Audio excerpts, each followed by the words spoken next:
Hey guys, King Kaiju here. Today we're going to be doing another Kaiju review, and this is one that I've been looking forward to for quite a while. It's a figure that I've been on the search for a good minute. I finally have acquired it. It is Skull Gomora from Ultraman Geed. What a hefty figure I have in front of me, by the way. I did not expect him to be this big, but I'm all the more happy for it. I'm a big fan of big kaiju figures, and this guy is massive, so I'm very happy with him. Let us not waste any more time and get into the detail. So this is of course an Ultra DX figure, as you've seen by the title, and he looks really good for a DX, I'm not going to lie with you. I've always been a critic of their paint jobs especially, but this one has a really good paint application. He's painted gold throughout the majority of his body, and as you can see here on his back, it actually runs throughout the entire length of the tail, or at least up until that scale detail in particular stops. The fact that it's even on the tail to begin with, that's always nice. They usually just skimp out on the backside completely, but no, from just about all angles, this guy is going to be painted and detailed really, really good. If I'm going to be nitpicky, there is spines on the back that aren't painted red like these top ones, and I'm kind of sad that they skimped out on these because these are just about the only things left unpainted. Actually, now that I look at it, one more thing. These back claws also aren't painted, the pseudo-dew claws, I guess. That being said, I may just be used to Mattel from their dinosaur figures not having that, so it's not that big of a deal to me. I'm more a little bit upset about these, to be honest, just because of the fact that these other two are painted. Detail especially is a highlight here. I think more than most of the DX figures I've been looking at recently. He just has incredible detail on him. I think the biggest highlight, no pun intended, are his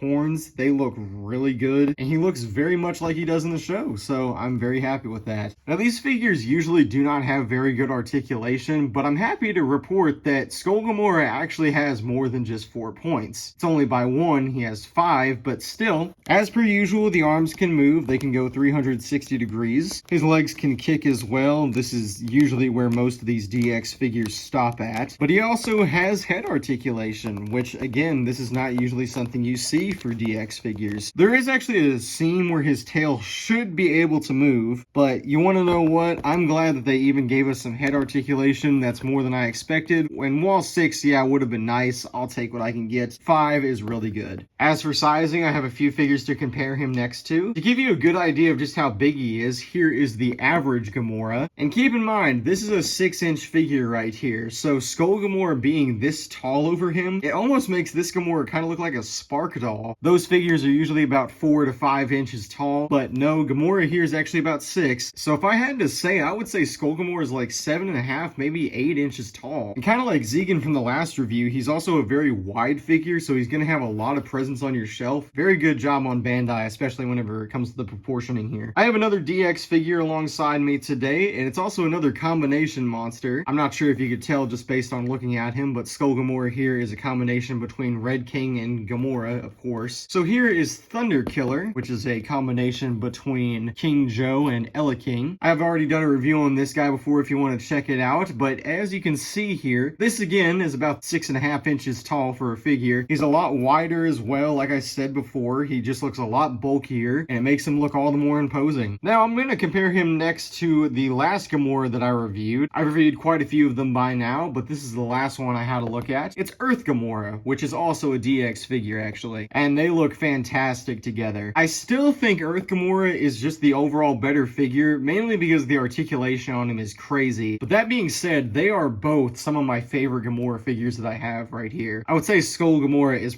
probably a close second. With him back in the middle, that's going to conclude my review of him today. Thank you all for watching the review of Skull Gomora. I would say if you could get your hands on him for a decent price, definitely pick him up. I personally would not pay more than like 50 for him, just because of the fact that I think that he's pretty readily available and I didn't pay nearly that much. So there are people willing to sell him for cheap. It's just if you're lucky enough to find a good deal on him, I would say secure the figure. He is most definitely worth it. But like I said, thank you all for watching, and I will see you all in the next video.